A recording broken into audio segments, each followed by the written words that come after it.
말씀의 주제는 말할 수 있는 은혜, 말을 못하는 은혜입니다. 말을 할 수가 없고 도대체 고개를 들 수 없는 사람에게 하나님이 말을 시켜주시고 살아나게끔 하는 것도 은혜요. 교만한 자에게 네가 정말 많은 것을 아느냐, 정말 네가 겸손을 알고 하나님의 역사를 아느냐, 그런 것을 가르쳐 주셔서 할 말을 잊게 하고 입을 닫게 하는 것, 그것도 은혜입니다. 말할 수 있는 은혜가 있고 말을 못하는 은혜가 있습니다. 오늘 그 말씀에 대해서 나누고자 합니다. 못난 선비는 마음을 닫고, 중간 가는 선비는 문을 닫고, 으뜸 가는 선비는 입을 닫는다는 말이 있습니다. 어른이 되려면 입을 닫고 지갑을 열라는 말도 있습니다. 입을 닫는다는 것은요, 귀를 여는 거고요, 가슴으로 이야기하는 거고요, 고개를 숙이는 겸손이기도 합니다. 오늘 본문에서 욥은 하나님의 크신 모습 앞에 하나님이 대답을 한번 해보라고 이렇게 말씀하시는 말씀 앞에 입을 닫아버립니다. 이것이 은혜였습니다. 그래서 오늘 말씀의 첫 번째 주제는 말을 못하는 은혜가 있다라는 것입니다. 욥은 참 말이 많았습니다. 왜냐하면 내가 부당한 고난을 받고 있다라고 여기기 때문에 하나님 앞에 수없이 질문을 했습니다. 그런데 그 질문에도요, 필살기를 던집니다. 어찌 보면은 벼랑 끝에서 마지막 수를 던지기까지 했습니다. 그게 뭐냐 하면 하나님, 나와 더불어 재판 한번 해봅시다. 재판하겠다는 거예요. 그래서 내가 틀렸으면 나 사형당하고 죽겠습니다. 그 정도까지 말할 정도였죠. 보세요. 욥기 31장 35에서 37절에 보면 이런 구절이 나옵니다. 누구든지 나의 변명을 들어다오. 나의 서명이 여기 있으니 젖는 자가 내게 대답하시기를 바라노라. 나를 고발하는 자가 있다면 그에게 고소장을 쓰게 하라. 내가 그것을 어깨에 매기도 하고 왕관처럼 머리에 쓰기도 하리라. 내 걸음의 수요를 그에게 알리고 왕족처럼 그를 가까이 하였으리라. 전능자, 내게 대답하기를 원합니다. 나를 고발하는 자가 있다면 그에게 고소장을 쓰게 하십시오. 하나님 앞에서 재판까지 벌리겠다고 이야기했습니다. 친구들, 엘리바스 빌닷 소바라고 이야기해봤자 답답함이 가중이 됩니다. 괴로움이 가중이 되고 악의 순환, 대답할 수 없고 말할 수도 없는, 끝도 없는 그러한 악순환이 계속됐습니다. 하나님, 재판해 주십시오. 심지어는 하나님과 나 사이에 중간자, 판결자도 없습니다. 별별 이야기를 다 했습니다. 죽음 뒤에 숨을까? 스올 뒤에 숨을까? 정말 하나님 앞에 참 많은 이야기를 했습니다. 그리고 하나님이 나타나면 나는 정말 많은 질문을 하리라, 많은 이야기를 하리라, 이렇게 얘기했습니다. 그런데 막상 하나님이 나타났습니다. 그런데 하나님은요, 참 이상하게도 욥이 했던 그 질문들의 답변은 하지 않고요, 무한한 하나님의 창조의 세계를 끝없이 보여줬습니다. 그리고 오히려 욥에게 질문을 했죠. 그 질문의 요지가 뭐냐 하면, 너는 내가 너의 실존 밖에서 네가 생각하지도 못하고 있었던 일들을 하고 있는 것을 알고 있었느냐? 그리고 내가 하고 있는 이런 일들을 너는 한 조각이라도 할 수 있느냐? 이런 걸 질문을 합니다. 그때 욥은 한마디도 대답할 수가 없었어요. 그러면서 하나님이 욥에게 지금 내가 너에게 첫 번째 나타나서 말하는 이 질문에 응답해보라, 이렇게 말했어요. 그랬더니 욥이 욥기 40장 1절 2절에서 이렇게 말합니다. 여호와께서 또 욥에게 일러 말씀하시되 트집 잡는 자가 전능자와 다투겠느냐? 하나님을 탓하는 자는 대답할지니라. 얘기해봐라 라고 할 때 욥에 대해서 뭐라고 얘기했냐면, 트집 잡는 사람, 전능하신 분과 다투는 사람, 하나님을 탓하는 사람, 이렇게 말해요. 참 야속하지 않습니까? 잔인한 것 같지도 않습니까? 삶의 기력을 다 잃어버렸어요. 따뜻한 위로의 말을 듣고 싶었었던 이 사람에게, 그리고 나의 고난에 대한 납득할 만한 설명을 듣고 싶었던 욥에게 하나님은 너무 몰아붙이는 것 같습니다. 심지어는 너는 트집 잡는 사람이래요. 전능하신 분과 다투는 사람이고 하나님을 탓하는 사람이래요. 이런 말 들을 때 얼마나 괴로웠겠습니까? 그런데 말이에요, 이것이 욥에 대한 하나님의 치유책이었습니다. 하나님의 이 질문에 대해서 욥은 너무나 짧게 대답합니다. 그동안 엘리바스, 빌닷, 소발이 이야기를 했죠. 엘리바스가 말하면 욥이 대답해요. 빌닷이 말하면 욥이 대답해요. 소발이 말하면 또 욥이 대답을 해요. 이것이 욥기에 나오는 3번의 사이클이 나와요. 1번, 2번, 3번을 대답하고 그 다음에 엘리후가 나타난 거예요. 그 다음에 하나님이 나타난 거거든요. 하나님의 이 질문에 대해서는 엘리바스, 빌닷, 소발에게 욥이 했던 그 수없이 긴 말들, 긴 대답들하고는 비교 불가로 너무 짧게 대답을 합니다. 욥기 40장 4절 5절에 이렇게 말합니다. 보소서, 나는 비천하오니 무엇이라 주께 대답하리이까? 손으로 내 입을 가릴 뿐이로소이다. 내가 한 번 말하였은즉 다시는 더 대답하지 아니하겠나이다. 내가 비천합니다. 지위가 낮다는 자조적인 표현이 아니라 하나님의 크심 앞에서 나는 정말 작은 존재입니다. 사실 할 말이 없습니다. 더 이상 말을 하지 않겠습니다. 이렇게 말합니다. 욥의 친구들은요, 욥에게 너 만약에 하나님을 만나면, 아니 지금 이 자리에서라도 내가 죄를 지었습니다, 그런 말을 해라. 그러면 하나님이 회복시켜 줄 거다. 이런 식으로 말했어요. 그런데 하나님이 나타나셔서 욥에게 질문을 할 때 욥은 제가 죄인입니다, 이런 말은 하지 않습니다. 내가 잘못했습니다. 엘리바스, 빌닷, 소발처럼 이 원했던 것처럼 제가 죄를 지었습니다, 이런 대답을 하지 않습니다. 대신에 하나님의 크신 세계를 보니까 내 영역에서 너무나 벗어나 있습니다. 하나님의 위대하신 활동이 너무나 높습니다. 저는 아무 대답을 할 수도 없습니다. 이렇게 말하고 있습니다. 그의 고통 속에서 발설했던 수많은 말들, 참 부질없구나. 내가 뭘 잘못 알고도 이야기했구나. 서서히 깨닫는 게 뭐냐면 우리의 모든 질문은요, 전부 나의 실존 속에서 나오는 질문이거든요. 그러니까 나와 관계된 질문이에요. 하나님은 나의 관계된 나의 실존에 대한 질문에 답변을 해줘야지만이 하나님이다. 전부 내 문제와 실존을 통해서만 하나님을 바라보는 거예요. 하나님은 욥에게 정말 욥의 그 사고에서 벗어나고 싶게끔 하나님이 원하시는 게 뭐냐면 이 실존에서 벗어난 더 큰 하나님의 세계, 하나님이신 하나님, 네가 그걸 아느냐? 사람이 나에게 이렇게 좀 해코지를 하잖아요. 나에게 무슨 잘못을 해요. 그것만 봐요. 그 사람이 해왔던 일, 생각하고 있는 거, 그리고 다른 사람을 위해 하고 있는 일, 수많은 일들에 대해서는 생각하지 않아요. 오직 나한테 했던 일, 그게 그 사람의 전체라고 생각을 하고 있어요. 그죠? 고린도전서 13장에 보면 우리는 부분적으로 알고 부분적으로 예언한대요.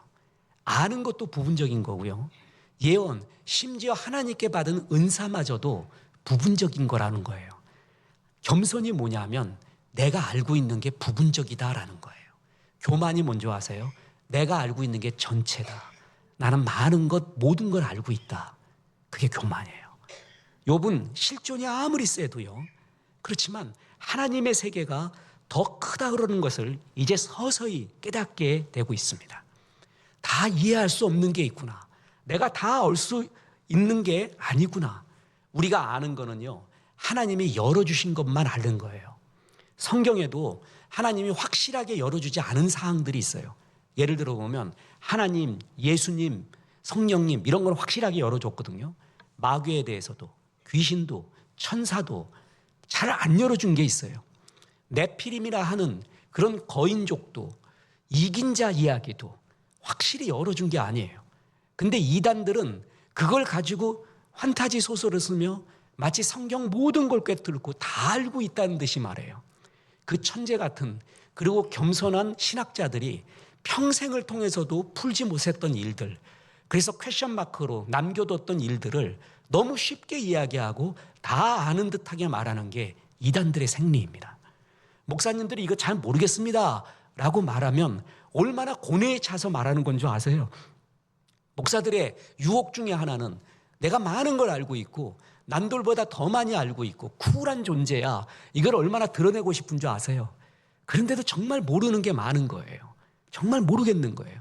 그래서 요한계시록 같은 경우도요. 첫 번째 장들 1, 2, 3, 4 뭐 요 정도 장까지는 강해를 쉽게 해도요. 소아시아의 7교회 같은 이야기까지는 쉽게 해도요. 그 뒤에 넘어가는 얘기들은 굉장히 꺼려하기도 하고 두려워하기도 해요. 정확한 걸 알 수가 없어서 그래요. 무슨 말인지 알 수 없는 게 너무 많아요. 다니엘서도 그렇고요. 에스겔서도 그래요. 제가 미국에서 공부할 때 얘기했죠. 제 지도 교수가 다니엘 블락이에요. 오죽했으면 다니엘이라 그랬겠어요? 내가 그때 처음 뵙고 이야기할 때 당신의 이름이 다니엘인데 다니엘서를 3분의 2인가 그거밖에 못했대요. 지금까지 했는데. 내 평생에도 못할 수도 있는데요. 그만큼 만만치 않은 거예요. 하나님이 열어놓지 않은 것도 있고요. 어려운 것도 있거든요. 근데 교만은 내가 다 안다고 착각하는 거예요. 부분적인 걸 보고 전체를 착각을 해버리고 내가 다 알고 있다고 착각하는 거. 그게 교만이에요. 항상 우리가 교만을 경계해라. 겸손해라 겸손해라 하는 그 겸손의 첫 번째 길이 내가 알고 말하고 깨닫는 건 부분적인 것이다 라는 거예요. 지금 욥에게 큰 세계를 얘기해 주니까 크신 하나님 앞에 이제 한번 얘기해 봐라 그랬어요. 그렇게 많이 얘기를 했거든요. 하나님 나타나기만 해봐라. 하나님 정말 와보십시오. 제가 할 얘기 많습니다. 근데 진짜 할 말이 없어져 버린 거예요. 할 말이 없어요. 이렇게 입을 다무는 은혜. 여러분 이게 은혜예요. 그게 겸손을 배우는 거고요. 하나님의 은혜를 얻는 방법이 바로 이렇게 겸손할 때입니다. 비트겐슈타인 이 사람은 나보고 너 이제 더 이상 철학 그거 연구하지 마라 라고 말해줬던 사람. 그렇다고 이 사람하고 이메일을 오고 가거나 전화통화해서 된 적은 없습니다. 나보고 시를 그만 써라라고 말했던 사람은 이성복 시인이었고 철학 너무 파지 마라 한 사람은 비트겐슈타인이었습니다. 현대 철학의 아버지예요. 과학적인 언어의 총체, 그게 세계다. 사람, 우리의 세계의 이야기를 언어화해야 된다.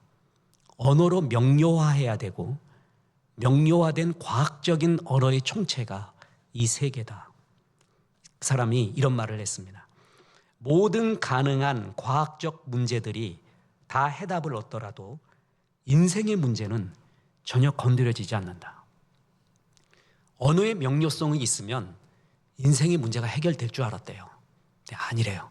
그래서 그의 한 말 중에 가장 유명한 말 중에 하나가 논리철학 논고, 요만한 책인데요. 이게 하나가 현대 철학을 바꾸는 정말 대단한 천재입니다. 괴짜 천재예요. 집도 되게 부유했고요. 그런데 그 부유한 집, 얼마만큼 부유했냐 하면 그때 당시 아주 유명한 음악가들을 보름에 한 번씩 집에 초청해서 연주회를 열 정도의 부유. 근데 그 돈에 관심이 없어요. 정말 그렇게 살았어요. 전쟁 속에서도 논리철학 논고를 쓰고 있었어요. 다 후퇴했는데 자기 혼자 돌격 앞으로 하는 애예요. 정말 이상한 사람이었어요. 이 사람이 논리철학 논고의 마지막 구절에 이렇게 썼습니다. 말할 수 없는 것에 대해 우리는 침묵해야 된다. 다 말할 수 있을 것 같다. 그리고 언어로서 정리돼야 된다. 그런데 말할 수 없는 세계가 있다. 이 세상에서 인간과 우리 세상에 대해 언어화될 수 있는 것이 얼마나 될까요? 말할 수 없는 것이 많다라는 것, 그렇게 느낀다는 것, 그게 사실은 은혜라는 것입니다. 그런데 교만한 인간들은요, 말할 수 없는 것까지도 모두 말하려는 오만함에 빠져 있습니다. 김경수 씨가 지은 긍정의 말 한마디에 보면 이런 거는 참 어린애나 우리도 듣기가 괴로운 말이 있어요. 인간 가격이 얼마냐? 화공적으로 생각해 보니까 3,000원이래요. 생물학자 돌프 빈더는 사람의 몸값이 얼마나 되는가 계산해 보았다. 사람의 몸에서 나오는 화학적인 요소는 17가지 정도이다. 세장 하나 청소할 수 있는 석회서, 못 한 개 만들 수 있는 철분, 홍차 3잔을 달게 만들 수 있는 설탕, 세숫비누 5개 정도의 지방, 성냥 5갑 정도를 만들 수 있는 인등 등이 나왔다. 돌프 빈더는 이 요소를 가지고 화공약품 가게로 가서 계산해 보았다. 약 3,000원이다. 우리 인간은 3,000원으로 말할 수는 절대 없는 거죠. 근데 이렇게 표현할 수 있다는 것, 표현한다는 것 자체도 정말 웃기지 않습니까? 어머니의 눈물이 뭐냐 그랬더니 H2O, 물이 몇 퍼센트고 염분이 몇 퍼센트고 양은 몇 리터고 이렇게 표현할 수 있냐 말이에요. 그건 설명할 수가 없는 거거든요. 근데 제가 이렇게 극단적인 말을 했잖아요. 근데 현대에 말로 할 수 없는 우리의 사랑, 희생 이런 것도요, 생물학적으로 말하려는, 설명을 해버리려는 정말 오만한 지적인 흐름이 있습니다. 그 이기적 유전자라고 아세요? 두 사람이 주장을 했는데 대표적인 학자가 하버드 대학의 진화생물학자인 에드워드 윌슨, 이 사람의 제자가 최재천 박사라는 사람이에요. 우리나라에서 글 쓰고요 있는 사람이 있습니다. 통합인문학 뭐 하는 사람, 그리고 리차드 도킨스, 이 사람이 인간의 모든 행동의 원칙을 이기적 유전자라는 그것으로서 설명하려고 해요. 우리 인간은 유전자가 원하는, 유전자 그냥 덩어리, 유전자 깡통이라는 거예요. 그래서 이 세계의 지배자가 누구냐 하면 인간이 아니라 유전자래요. 너무나 재밌지 않습니까? 유전자 결정론적으로 보는데 인간의 행동은, 내 행동 거지는 내 속에 있는 유전자가 자기를 보존하기 위한 방향으로 움직이고 있는데 그게 우리 인간의 행동을 결정한다는 거예요. 인간이 하고 있는 이타적인 행동도 결국 유전자가 자기를 보존하기 위한 이기적인 행동에 불과하다는 것입니다. 자기 기반이래요. 선한 행동, 마더 테레사와 같은 선한 행동도 보상받기 위해 하는 행동, 자기 유전자를 더 많이 퍼뜨리기 위한 행동의 본주에 지나지 않는다라는 거예요. 참 이거 하면요, 지금 TV조선인가요? TVN인가요? 책 읽어주는 남자, 책 읽어주는 사람인가? 그 프로가 지금 12개 저는 계속 보고 있습니다. 그래서 시대의 흐름과 이들은 이 책을 어떻게 해석하는가. 정말 저게 아닌데 한번 출연해볼까? 출연 제의가 오나? 정말 저게 아닌데 저렇게 해석하면 안 되는데. 이기적 유전자를 가지고요, 제가 누구라고 실명은 밝히지 않겠습니다. 자기 인생을 바꿔놨대요. 출연한 사람이. 자긴 정말 이런 세계가 있는 줄 알고 여기에 목숨을 걸며 자기 젊음과 열정을 걸며 인생을 바꾼 책이래요. 정말 슬펐습니다. 아니거든요. 그렇지 않습니다. 이 사람들도 인간의 모든 이타적인 행동조차도 내 속에 있는 유전자가 자기의 종족 번식을 위해 하는 행동에 불과하다. 더 쉽게 이야기할까요? 사랑, 희생, 눈물 이런 것도 생물학적으로 해석하고 말하려고 하는 거예요. 말을 해보려고 하는 거예요. 마이클 샌들, 정의란 무엇인가, 하버드 대학 최고의 강의였죠. 그 사람이, 저는 그것보다 더 좋은 책은 돈으로 살 수 없는 것들이에요. 이 세상의 불행은 돈으로 살 수 없는 거를 돈으로 살 수 있다고 생각하고 또한 돈으로 살 수 있게끔 계량화한 것이 이 세상의 최고의 문제라고 하며 그 스탬프를 쭉 얘기했어요. 마찬가지예요. 말로 할 수 없는 게 있어요. 말로 설명될 수도 없는 것이 있어요. 설명될 수 없는 것도 있거든요. 그런데 그것마저도 전부 생물학적으로, 아니 언어의 논리의 체계로 다 갖고 들어와서 설명할 수 있다고 생각하는 것, 그게 인간이 갖고 있는 엄청난 오만입니다. 교만입니다. 거만이에요. 정말 괴롭더라고요. 그 첫 번째 책이 뭐였는지 아세요? 유발 하라리의 사피엔스, 리차드 도킨스, 또 한나 아렌트의 악의 평범성, 예루살렘의 아이이만. 이거 설교에도요, 인문학을 하나님께 책에도 방송에도 수없이 방송을 했었습니다. 그리고 그에 대한 성경적인 말은 무엇인가 또 이야기를 했었습니다. 근데 여러분, 이 세상은 이런 책들이, 이런 사상들이 이 세계를 확 잡고 있으면서 눈에 보이지 않는 하나님의 생각, 하나님의 마음을 거부하고 있는 수많은 사상의 흐름이 우리 이 세계에 있고, 더 안타까운 거는요, 우리 나이 든 사람은 리차드 도킨스가 뭘 얘기했는지, 에드워드 윌슨이 뭘 얘기했는지, 유발 하라리가 뭔 얘기했는지 관심도 없어. 알려고도 안 해. 이해하려고도 안 해요. 그런데 이거에 누가 영향을 미치는 줄 아세요? 어린 애들이에요. 젊은 애들이에요.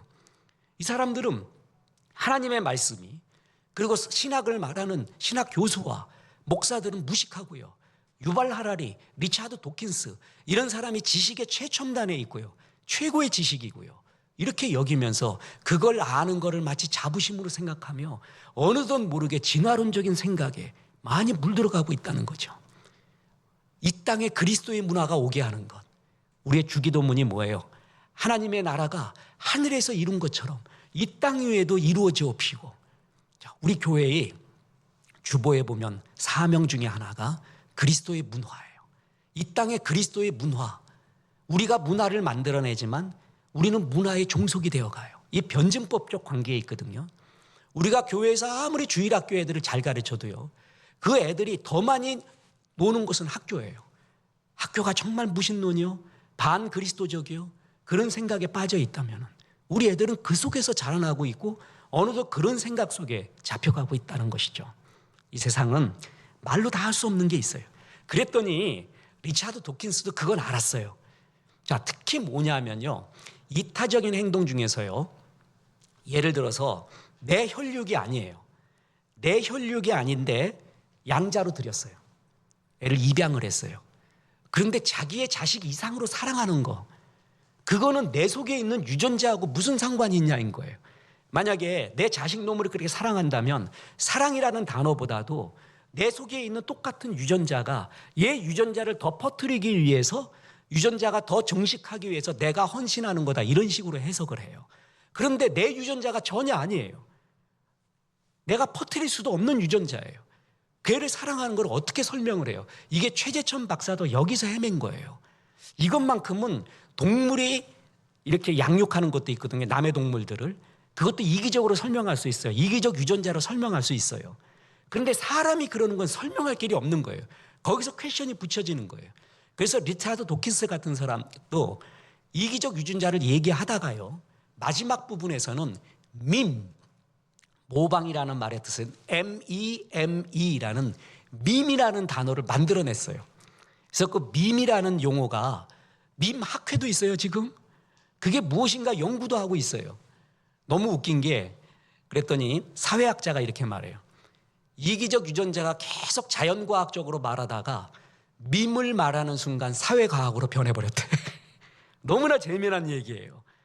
유전공학적으로, 진화생물학적으로 쭉 얘기를 하다가 도저히 이건 설명할 길이 없어요, 그걸로. 그러니까 리차드 도킨스가 밈이라는 단어를 만들어버린 거예요. 밈. 이거는 인간에게는 동물에게 없는 밈이라는 게 있대. 그러면 밈은 어디서 났느냐? 우연히. 아무튼 진화학자들의 특징이 뭐예요? 무조건 우연이에요. 유발 하라리의 책에서, 사피엔스에서 나오는 수많은 말이 뭔지 아세요? 우연이에요. 우연히. 다 우연히 그렇게 된 거예요. 밈도 우연히 만들어졌대요. 그래서 밈으로 설명하려고 했습니다. 여러분, 말로 다 할 수 없는 것이 너무나 많습니다. 더군다나 무한하신 하나님의 역사 앞에 욥의 고백이 정답입니다. 욥기 40장 4절 5절에 보면, 보소서 나는 비쳐나오니 무엇이라 주께 대답하리이까? 손으로 내 입을 가릴 뿐이로소이다. 내가 한 번 말하였사온즉 다시는 더 대답하지 아니하겠나이다. 모르겠습니다, 주님. 비트겐슈타인도요, 삶에서 가장 중요한 것은 과학적으로 설명할 수 없다. 과학 밖에 있다. 그래서 언어화될 수 없는 것은 침묵해야 된다. 그 유명한 말을 한 거예요. 삶의 의미, 사랑, 자비, 슬픔, 고통, 아름다움, 고상함, 이런 것들을 과학적으로 설명될 수 있다면요, 사랑을 노래한 수많은 시와 소설, 그리고 희생적인 사랑을 칭송하는 모든 행위는 인형극이에요. 만약에 사랑, 희생, 눈물 이런 거를 이기적 유전자로 설명할 수가 있다면 정말 그걸 노래하는 것, 그 희생을 고귀하다고 얘기했던 수많은 노래와 연극과 예술들은 웃기는 인형극이었다는 것이죠. 야, 그거 아무것도 아니야. 그거 이기적 유전자가 자기의 이기적 유전자를 퍼뜨리기 위해서 했던 행동뿐인데 뭐 그게 고귀하니? 이렇게 말하는 세상이라면요, 우린 정말 얼마나 슬프겠습니까? 물론 이기적 유전자의 주제가 이기적이라는 말이 아니에요. 이게 또 잘못해서 그리스도인이 왜 우리가 이기적이냐, 이타적이지, 일 수도 있지, 이렇게 논쟁을 갖고 가면 안 돼요. 거기에 핵심은 유전자예요. 유전자. 우리는 유전자 깡통이고, 유전자가 이 지구에 세계의 주인이라는 거예요. 그 유전자의 행동, 그 유전자가 자기 종족을 퍼뜨리기 위해서 하는 행동들이 인간이 하는 행동이라는 거예요. 얼마나 비참해요. 하나님의 형상대로 지음받았다고요. 주의 마음을 품고 있다고요. 그런 말 다 없어진 거예요. 이 속에 있는 이기적 유전자가 자기의 행동, 자기를 종족을 번성시키기 위해서 인간을 이타적으로도 만들고 이렇게도 만들고 있다고, 그런 우리가 그런 인간이라면요, 이기적 유전자의 깡통이라면요, 살 필요가 뭐 있어요? 사랑에 대한 노래, 그건 희생에 대한 그런 연극과 예술은 무슨 필요가 있습니까? 정말 웃기지 않습니까? 여기에 열광해요. 그 천재 같은 교수님이, 박사가 이것 때문에 인생이 변했대요. 자기 여기에 모든 걸 걸겠대요. 이런 세상, 이것은 모든 것을 말로 할 수 없는 것들이 너무 많은데 말로 할 수 있다고 설명하는 이 잘못. 우리가 불행을 겪잖아요. 고난을 겪으면 고난의 3대 질문이 있어요. 하나님은 살아계신가? 하나님은 살아있지만 능력이 있는가? 하나님은 능력도 있는데 사랑이 있는가? 이 세 가지가 고난의 3대 질문이에요. 노벨 문학상을 받았던 엘리 위젤이라는 사람이 아우슈비츠에서 하나님은 죽었대요. 그러면서요, 자기의 어머니 그리고 누나가 아우슈비츠로 간 날 이런 몸이 소각이 되는 화장하는 것을, 그 연기가 치솟는 걸 봤어요. 그때 나의 신과 나의 영혼을 죽이고 나의 공을 죄로 만들어버리는 그 순간을 결코 잊지 못할 것이다. 아우슈비츠 이후에 서정시를 쓴다는 것은 사치다. 아도르노의 그 유명한 선언 있지 않어요? 그만큼 인간이 이성이 최고라고 여겼던 르네상스 이후에 근대 낙관주의적 역사관이 끝까지 달려가 보니까 전쟁이 나더라. 이제 인간의 비관론이 나오기 시작을 하죠. 그런데 엘리 위젤이 하나님 거기서 다 죽었다라고 선언했는데 그의 작품 중에 The Trial of God, 하나님에 대한 공판이라는 참 좋은 책이 있습니다. 거기에 나치 수용소에 갇혀있던 한 무리와 유대인들이 하나님을 재판하기로 합니다. 간단해요. 하나님이 전능하다면 악을 막았을 것이다. 만약 막을 수 없었다면 하나님이 아니지. 막을 수 있었는데도 막지 않았다면 사랑의 하나님이 아니지 않는가. 이게 무신론들의 전형적인 논리예요. 그러니까 무신론의 논리의 90% 이상은요, 악의 횡행으로부터 하나님의 부재, 이게 바로 무신론자의 논리예요. 악이 있다. 악이 있다는 것은 하나님의 능력이 없는 거야? 아니면 능력이 있는데도 못 막는 거야? 하나님은 없는 것이다. 이렇게 말하거든요. 그것도 전형적으로 재판을 내갖고 재판의 결과가 뭐냐 하면은 하나님한테 사형 선고를 내립니다.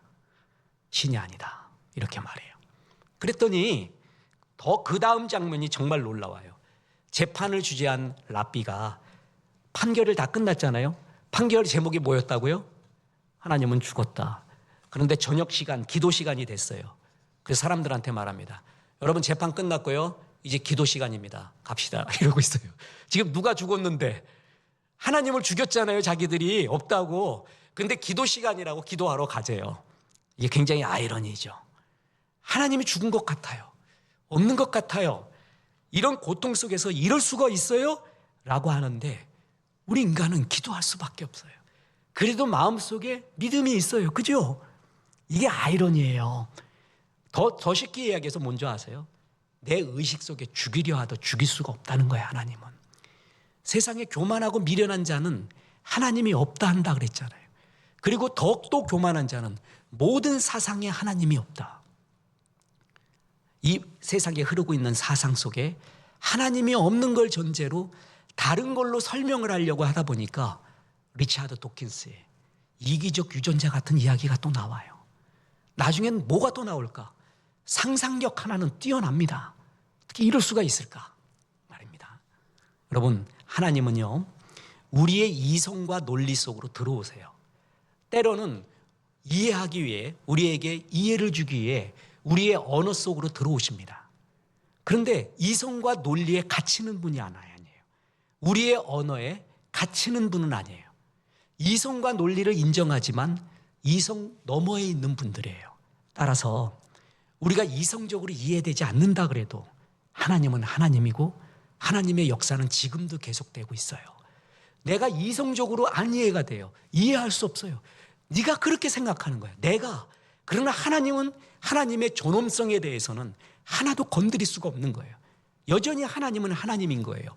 욥이 서서히 그걸 깨달아가는 거예요. 그래서 욥이 할 말을 잊어가는 거예요.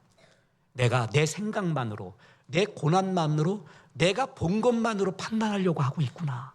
이런 교만에 빠진 것을 욥이 깨달아가고 있는 거예요. 그래서 이제 말을 않겠다는 거예요. 하나님이 말할 수 없는 은혜, 말을 하지 않는 은혜를 주십니다. 그런데 성경에 보면 또 다른 교훈 하나가 있는데 말할 수 있는 은혜도 또 있습니다.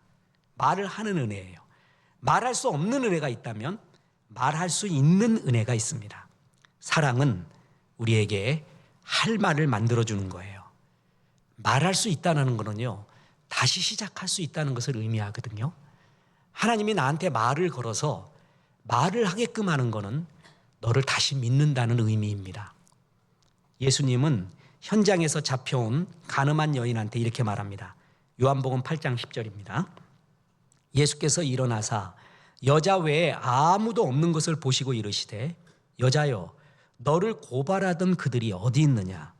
너를 정죄한 자가 없느냐? 이 말씀은요, 가늠한 여인을 살리고 마음을 여는 사건이었어요.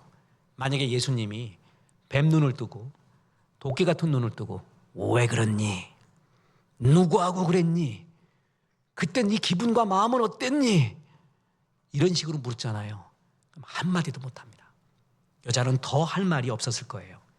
근데 예수님이 그 유명한 사건, 돌로 치려는 사람들 앞에서 누구든 죄 없는 자가 먼저 치라. 그럴 때 아무도 돌을 칠 수가 없었잖아요. 그때 여인을 보고 말합니다. 너를 정죄하는 사람들이 어디 있느냐? 그랬더니 이 여자가 없습니다. 이렇게 말해요. 그러면 나도 너를 정죄하지 않겠다. 이제 다시는 죄를 범하지 마라. 예, 그렇습니다. 알겠습니다. 이 말의 흐름을 보세요. 할 말이 없는 여인에게 말을 할 수 있는 문을 열어줍니다. 이게 사랑입니다. 사랑이 확인되잖아요.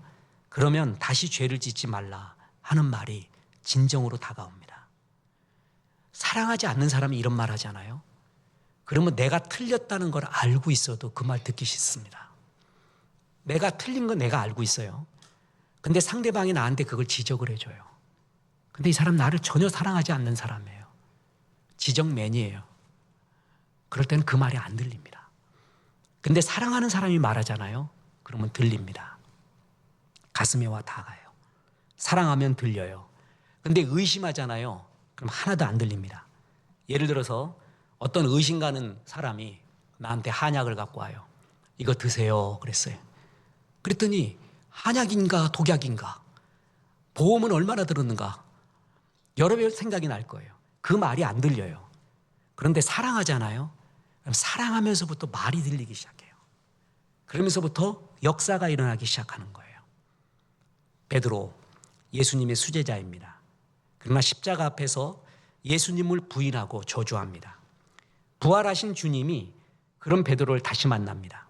주님은 아무 말도 없었고 정죄도 없었고 사실에 대한 언급도 없었습니다. 그 대신에 베드로에게 Do you love me? 날 사랑하니? 라고 현재형으로 묻습니다. 나를 사랑했었니? 라고 물으면 베드로는 할 말이 없어요. 그죠? 근데 지금 나를 사랑하니? 이 말을 해요. 내가 그거는 대답할 수 있습니다. 주님 사랑합니다. 말하거든요. 그랬더니 내 양을 먹이라. 그렇게 말해요.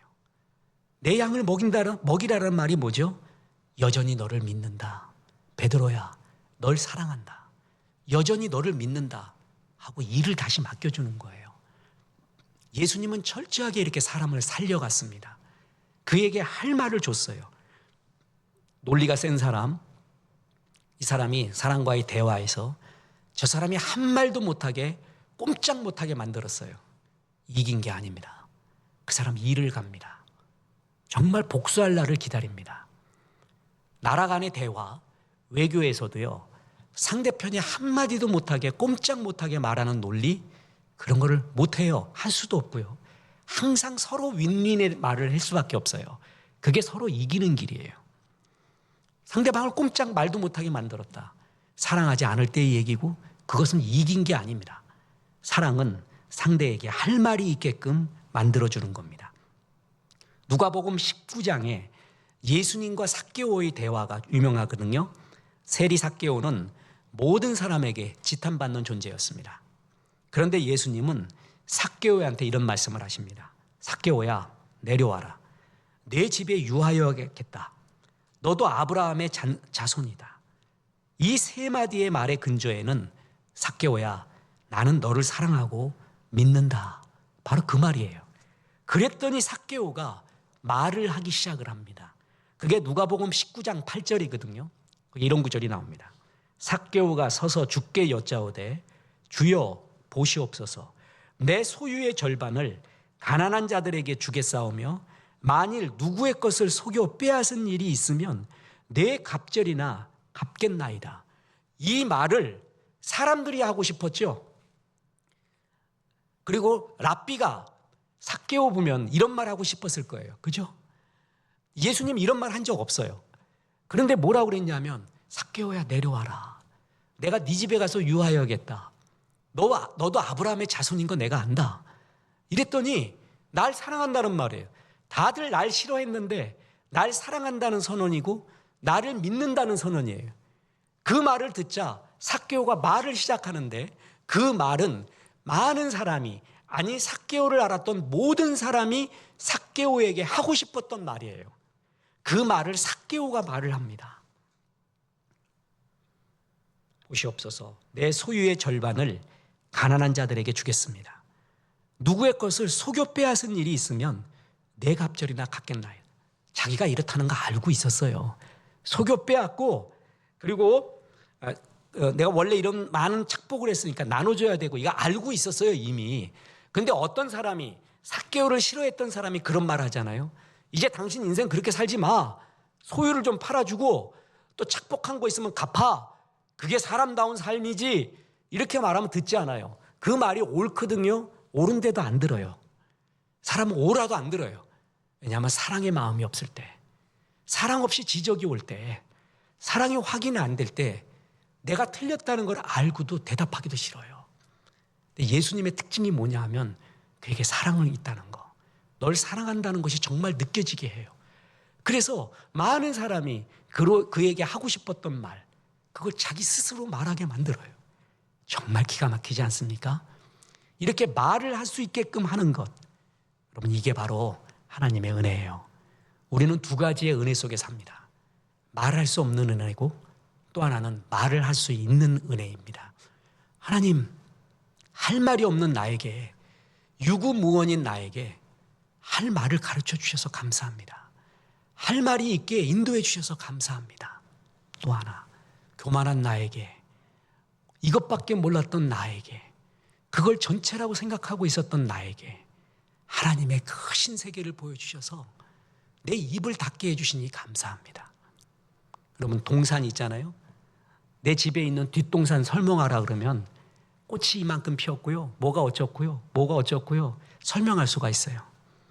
백두산 올라서 설명해 보라 그래. 그랜드 캐년 가서 이거 설명해 보라 그래요. 그럼 이렇게 말합니다. 가봐, 네가 가봐. 네가 가봐. 그게 와 보라예요. 설명할 길이 없을 때 그냥 네가 와 봐라. 얼마나 멋진 표현이에요. 그게 할 말을 잊은 은혜의 표현이거든요.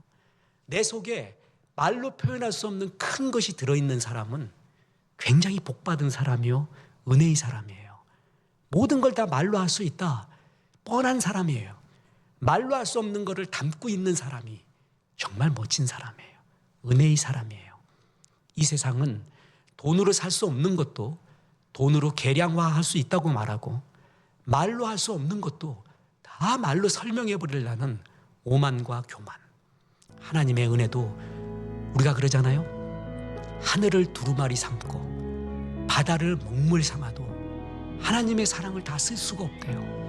그런데 그걸 다 쓸 수 있다고 얘기하는 사람, 하나님의 무한한 세계마저도 자기의 언어 속에, 자기의 이해 속에 다 이해되어야지만이 하나님이고, 그래야지만이 역사이고, 이렇게 말하는 인간의 오만함, 이런 속에서 욥기는 우리에게 큰 메시지를 줍니다. 말할 수 없는 게 있는 거예요. 크신 하나님이 있는 거예요. 내 입을 닫는 것이 은혜고, 또 말할 수 없는 나에게 하나님이 말을 해주고 다시 시작할 수 있게끔 인도하시는 것이 은혜야. 이 두 개의 은혜 속에 우리가 삽니다. 이 두 은혜를 늘 감사하고 주의 은혜 속에 찬양하는 존재 되기를 주 예수의 이름으로 축원합니다.